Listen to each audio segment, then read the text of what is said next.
किसानों को ऐसा महसूस होने लगा है कि पहले इस देश में नारा लगता था जय जवान जय किसान, और यह सरकार जियो जवान और जियो किसान करना चाहती है। क्या कर रहे हैं?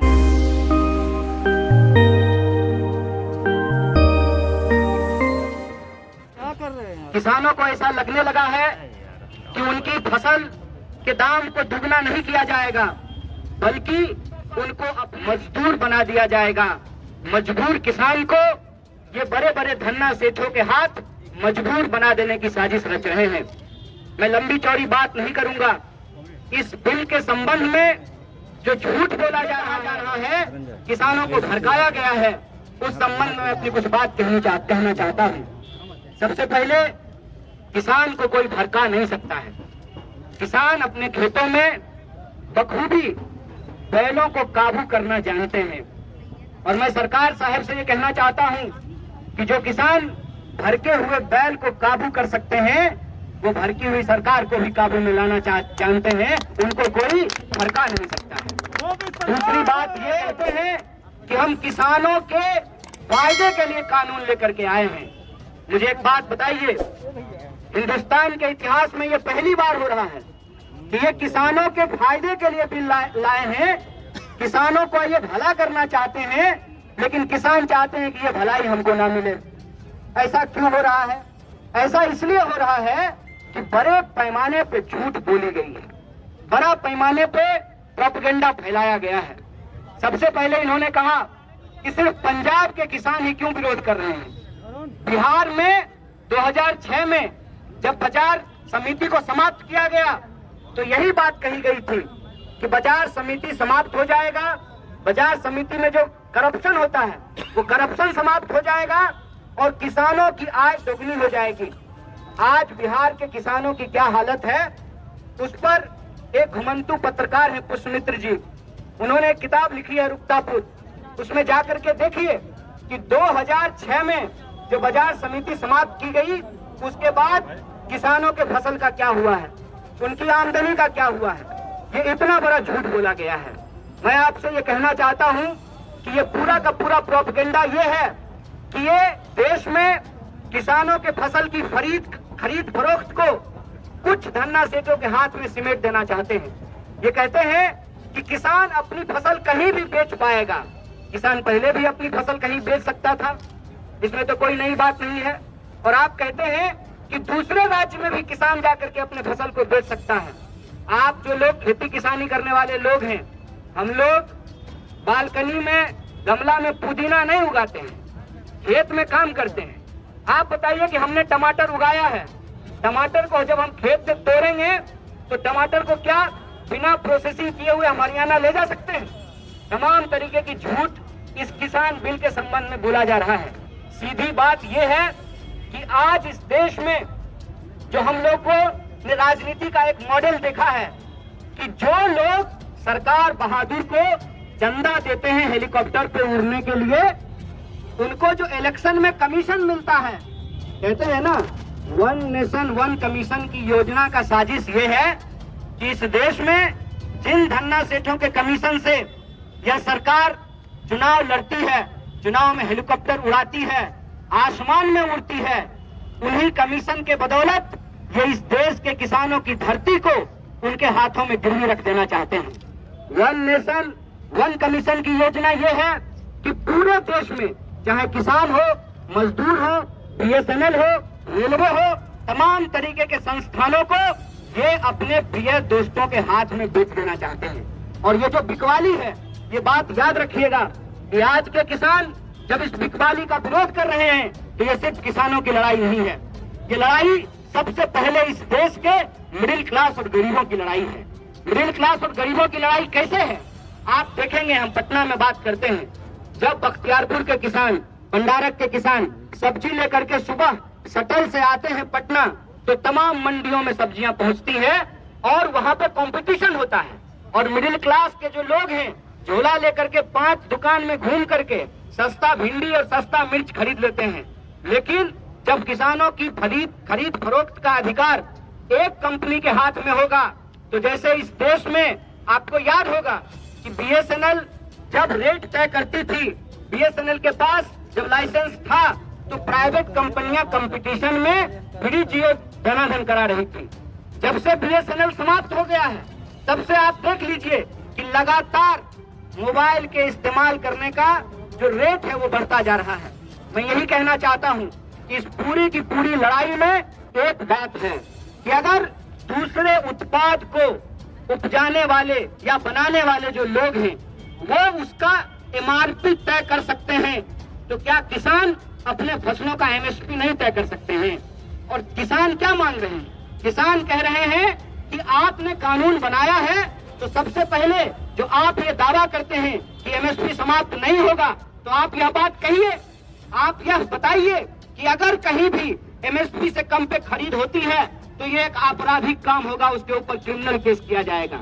आप बिहार का उदाहरण लेकर के देख लीजिए, तमाम फसलों का जो एमएसपी तय किया जाता है उस एमएसपी से नीचे धान की खरीद होती है, मक्के की खरीद होती है, गेहूं की खरीद होती है। अभी तो सिर्फ कुछ अनाजों का एमएसपी तय किया जाता है। मैं कहता हूं कि हम सिर्फ अनाज खा करके जिंदा नहीं रहते हैं, हमको तेल की जरूरत पड़ती है, हमको टमाटर की जरूरत पड़ती है, हमको सब्जियों की जरूरत पड़ती है। क्या किसी भी चीज का एमएसपी तय किया जाता है? आप किसानों के बारे में सोचिए, जब अपने खेत में वो गोभी तोड़ करके मंडियों की तरफ चलते हैं और कहते हैं जो वहाँ पे मंडियों में बैठने वाले लोग हैं कि आज गोभी बहुत उतर गया है इसीलिए आपको गोभी का रेट नहीं मिलेगा। इतना कम रेट मिलता है किसानों को कि कई बार वो खेत में ही फसल छोड़ देते हैं। ये जो इस देश में अन्नदाताओं के साथ इतना बड़ा अत्याचार हो रहा है और इस अत्याचार में जो सबसे साजिश वाली बात यह है कि इस देश में नारा लगा जय जवान जय किसान। आज किसानों को जो खेत में अपने देश में अपने लोगों को अनाज पहुंचाने के लिए, खिलाने के लिए शहादत दे रहे हैं, जिनके बच्चे बॉर्डर पे शहादत दे रहे हैं, आज कि जवानों के पिताजी के ऊपर उन्हीं जवानों के द्वारा लाठियां भंजवाई जा रही हैं। तो जय जवान जय किसान का जो ये नारा है, इसको अगर हम मुकम्मल करना चाहते हैं, इसको अगर हम पुख्ता करना चाहते हैं तो एक बात हमको समझना पड़ेगा कि ओवरऑल पूरी संपूर्णता में जब आप इस लड़ाई को देखेंगे, जैसा कि पूर्व के वक्ताओं ने आपको कहा कि मजदूर अपने हक के लिए लड़ रहे हैं, नौजवान अपने हक के लिए लड़ रहे हैं, विद्यार्थी अपने हक के लिए लड़ रहे हैं, किसान अपने हक के लिए लड़ रहे हैं। दरअसल ये लड़ाई अलग अलग नहीं है, ये लड़ाई इस देश में जमहूरियत को बचाने की लड़ाई है। ये लड़ाई इस देश में को कुछ धन्ना सेठों के हाथ बिकने से बचाने की लड़ाई है। ये लड़ाई इस देश में तमाम वर्ग के, चाहे वो मिडिल क्लास हो, चाहे वो मजदूर हो, चाहे वो किसान हो, चाहे वो गरीब हो, महिला हो, आदिवासी हो, तमाम तरीके के शोषित पीड़ितों के हक और अधिकार को बचाने की लड़ाई है, आने वाली पीढ़ी को बचाने की लड़ाई है। इसीलिए इस लड़ाई को हम लोकतंत्र और संविधान बचाने की लड़ाई के तौर पर देखते हैं। इसीलिए हमारा आप तमाम लोगों से आग्रह है और एक बार यहाँ जो मौजूद हैं तमाम किसान संगठन के लोग, उनके तमाम नेताओं को और आप तमाम साथियों को बधाई देते हुए उनका स्वागत करते हुए कहना चाहते हैं कि इस लड़ाई को हमको जय जवान जय किसान और जय संविधान के तौर पे लड़ना पड़ेगा और इस देश की सरकार को बताना पड़ेगा कि इस देश में जो कमाने वाले लोग हैं उनके कमाने के अधिकार को, उनके काम को, उनके फसल के दाम को और लोगों के पढ़ने लिखने काम करने के अधिकार को आप छीन नहीं सकते हैं। ये हमारा लोकतांत्रिक अधिकार है और इस लोकतंत्र को बचाने की लड़ाई में किसानों, मजदूरों, आम लोगों को बचाने की इस लड़ाई में हम लोग कंधे से कंधे मिला करके खड़ा हैं। हम किसान नहीं हैं लेकिन हम किसान परिवार से आते हैं और हम ये जानते हैं कि किसान अगर अनाज नहीं उगाएगा, आप सोचिए कि अगर किसान मशरूम नहीं उगाएगा तो मोदी जी का गाल जो है वो टमाटर की तरह टूट लाल होगा। तो जो मशरूम वो खाते हैं, मैंने तो कहा एक जगह ये बात कि काश हमारे किसान मशरूम के साथ थोड़ा शर्म भी उगा पाते और इस देश के बेशर्म नेताओं को फ्री धनिया स्कीम में जो है थोड़ा शर्म भी दे पाते, तब इनको समझ में आता कि किसान आज किन परिस्थितियों से गुजर रहा है। एक आखिरी उदाहरण के साथ मैं अपनी बात को खत्म करूंगा। दिल पे हाथ रख करके आप एक बात सोचिएगा, इस देश में कलेक्टर साहब का बेटा कलेक्टर बनना चाहता है, एक्टर साहब का बेटा एक्टर बनना चाहता है, डॉक्टर साहब का बेटा डॉक्टर बनना चाहता है, फार्मर साहब का बेटा फार्मर क्यों नहीं बनना चाहता है? आप सबके लिए, हमारी रगों में दौड़ने वाले खून के लिए, सांस के लिए अनाज सबसे बुनियादी जरूरत है। उसको पैदा करने वाले जो किसान हैं वो अपने बच्चों को किसान क्यों नहीं बनाना चाहते हैं? क्यों हमारे पिताजी ने कहा कि जाओ दिल्ली तैयारी करो, कलेक्टर बन जाओ? क्यों उन्होंने नहीं कहा कि गांव में रहो, खेती करो, फार्मर बनो? और कहते हैं कि अन्नदाता धरती पर सबसे बड़े महान काम में लगे हुए हैं। आज अन्नदाता अपने बच्चों को किसान क्यों नहीं बनाना चाहते हैं? इसीलिए नहीं बनाना चाहते हैं कि उनको मालूम है कि हार तोड़ मेहनत करने के बाद जब वो अपने फसल को बेचने के लिए जाएंगे तो उनका फसल ही उनके लिए फांसी का फंदा बना दिया जाएगा। ऐसी व्यवस्था देश के अंदर की गई है। इस व्यवस्था को बदलने के लिए देश के जो किसान हैं उनके पक्ष में हम तमाम लोगों को, चाहे हमारा कुछ भी प्रोफेशन हो, हमारा कोई भी वर्ग हो, उनके साथ हमको खड़ा होना चाहिए और हमको ये सोचना चाहिए कि किसानों को बदनाम करने की जो साजिश है, इस बदनामी से हमको घबराने का जरूरत नहीं है। और एक उदाहरण आप लोग जानते हैं कि जब किसी विधवा की जमीन कब्जा करना हो तो सबसे पहले उसका चरित्र हरण किया जाता है, सबसे पहले उसको डायन होने का आरोप लगाया जाता है। और आज जब देश के किसान अपने हक के लिए लड़ रहे हैं तो टीवी स्टूडियो में बैठे हुए बिके हुए पत्रकार किसानों को बदनाम कर रहे हैं और वो कह रहे हैं कि पंजाब के किसान ही क्यों विरोध कर रहे हैं। तो साहब आंख खोल करके देख लीजिए, पंजाब के किसान सिर्फ विरोध नहीं कर रहे हैं, पंजाब के किसान इस आंदोलन की अगुवाई कर रहे हैं और ये बिहार की धरती है।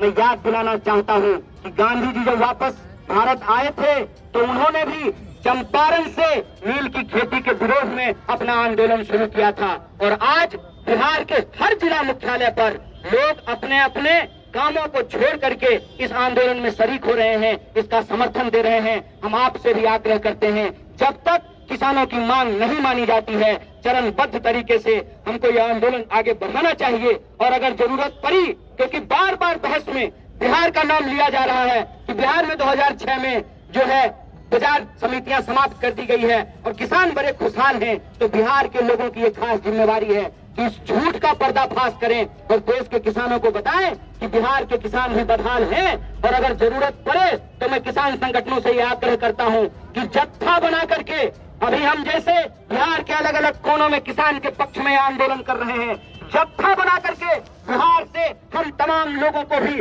दिल्ली की ओर कूच करना चाहिए। ये संकल्प हमको लेना चाहिए। इसी संकल्प को दोहराते हुए मैं अपनी बात को खत्म करता हूँ। जय जवान, जय किसान, जय संविधान। बहुत बहुत शुक्रिया, बहुत बहुत धन्यवाद।